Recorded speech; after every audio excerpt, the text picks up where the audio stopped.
At George Mason High, books have been silently censored for years.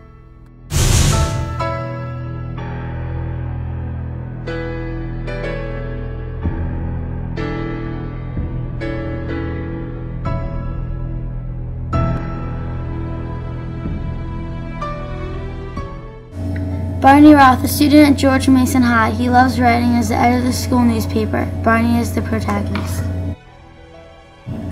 Mr. Moore, George Mason High's principal. Mr. Moore is always trying to please everybody. Mr. Moore is the antagonist. Nora Baines, George Mason High's history teacher. She assigns Huckleberry Finn.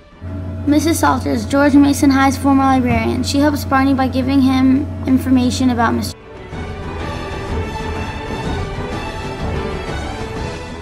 On the first day of school, Mrs. Baines assigns the class Huckleberry Finn for an assignment, but some people refuse to read it because of its content.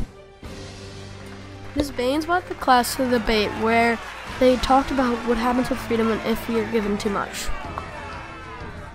There was a committee meeting where they discussed Huckleberry Finn and what they were to do with it. Barney went to Mrs. Salter's house and interviewed her about Mr. Moore and why she left the school. Barney wrote an article for the school newspaper with the information he learned from talking with Mrs. Salters. This attracts media. What ends up happening is